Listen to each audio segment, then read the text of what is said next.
ፍቅር ከፍተኛ ምልክት ነው። ክርስቶስ ለእኛ ራሱ ሰጥቶ ሕይወትን አመጣልን። ይህ ፍቅር ዛሬም ያድናል፣ ያጸናል፣ ተስፋም ይሰጣል። ሐዋርያት ኢየሱስ ለኛ ተሰቀለልን ብለው አያምኑ። ለህዝቡም ኢየሱስ ለእናንተና ለኛ ተሰቀለልን ብለው እንደሰበኩ ወንጌል ላይ አይገኝም።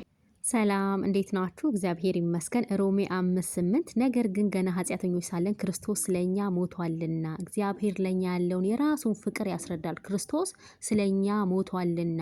አንደኛ ጴጥሮስ 3:18 ክርስቶስ ደግሞ ወደ እግዚአብሔር እንዲያቀርብ እርሱ ጻድቅ ሆኖ ስለ አመፀኞች አንድ ጊዜ በኃጢአት ምክንያት ሞቷልና። ስለ አመፀኞች በኃጢአት ምክንያት ዕብራውያን 9:28 የብዙዎችን ኃጢአት ሊሸከም አንድ ጊዜ ከተሰዋ በኋላ ያድናቸው ዘንድ የብዙዎችን ኃጢአት ሊሸከም። አንደኛ ቆሮንቶስ 15:3 ክርስቶስ ለኃጢአተኞች ሞተ በ3 ቀንም ተነሳ ብሎ ይላል። ስለዚህ ክርስቶስ ስለኛ ስለ ኃጢአታችን እንደሞተ መጽሐፍ ቅዱስ ይናገራል። እጅ ሰቅላችሁ ገድላችሁት እያለ ይወቅሳል። እስጢፋኖስ እንደወቀሳቸው ሁሉ ጴጥሮስም ይወቅሳል እንጂ በክርስትናው በስላሴ በክቡር የክርስቶስ ደም እንደተዋጃችሁ ታውቃላችሁ። ዓለም ሳይፈጠር እንኳን አስቀድሞ ታወቀ። በእግዚአብሔር በእርሱ ስለምታምኑ ስለ እናንተ በዘመኑ መጨረሻ ተገለጠ። ስለዚህ የመስቀሉ ስራ የክርስቶስ ቤዛነት የማዳን ስራ አስቀድሞ በእግዚአብሔር የታወቀ ነው። ግንስ ገዳዮቹ በደለኞች ናቸው? አዎ ኃጢአተኞች ናቸው። ለዛ ነው ጌታ ኢየሱስ የሚያደርጉትን አያውቁምና ይቅር በላቸው ያለው። ምክንያቱም ዓለምን ለማዳን ብለው አይደለም ክርስቶስን የሰቀሉት፣ በትዕቢት በምቀኝነት ተነሳስተው ነው። ግን እግዚአብሔር የእነሱን ክፋት ለበጎ ዓላማ ተጠቀመበት፣ ለማዳን አደረገው። በምሳሌ ላስረዳችሁ። ዘፍጥረት 37 ላይ የዮሴፍን ታሪክ ስንመለከት ወንድሞቹ በቅናት ተነሳስተው ነው አይደል የሸጡት? ግንስ እግዚአብሔር ለበጎ ዓላማ ተጠቀመበት።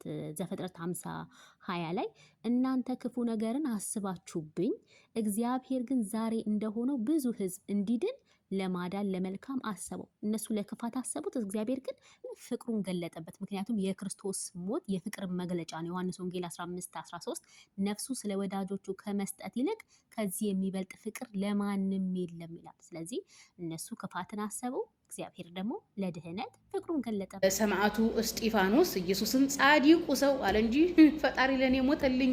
በነገራችን ላይ ሰማዕቱ እስጢፋኖስ የክርስቶስን አምላክነትን መሞቱንም ነው መስክሮ ሰማዕት የሆነው። የሐዋርያ ሥራ 7:52 የጻድቁን መምጣት አስቀድሞ የተናገሩትን የማን መምጣት? የጻድቁን የአምላካቸውን መምጣት አስቀድመው ነቢያት ሲናገሩ ነበር። ሰው እነሱን ገደላችሁ፣ በመላእክት ስርዓት ሕግ ተቀብላችሁ ያልጠበቃችሁት እናንተም አሁን እርሱን አሳልፋችሁ ሰጣችሁት፣ ገደላችሁት። ማንን? ክርስቶስን፣ ጻድቁን።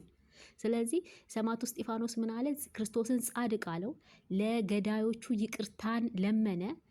ክርስቶስን በክብር አየው። እንዲሁም ደግሞ ጌታ ሆይ ኢየሱስ ሆይ ነፍሴን ተቀበል አለው። ነፍስን የሚቀበለው አምላክ ብቻ ነው። ስለዚህ የክርስቶስን ስቅለት መስክሯል፣ አምላክነቱን መስክሯል።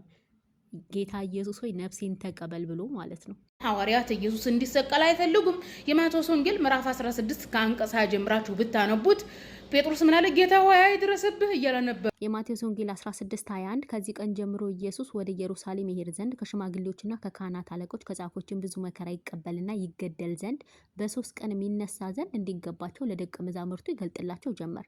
ጴጥሮስም ወደ እርሱ ወስዶ አይሁንብህ ጌታ ሆይ ከቶ አይድረስብህ ብሎ ሊገስጸው ጀመር። እርሱ ግን ክርስቶስ ግን ዘወር ብሎ ጴጥሮስን ወደ ኋላ ሂድ አንተ ሰይጣን፣ የሰውን እንጂ የእግዚአብሔርን አታስብምና እንቅፋት ሆነህብኛል አለው።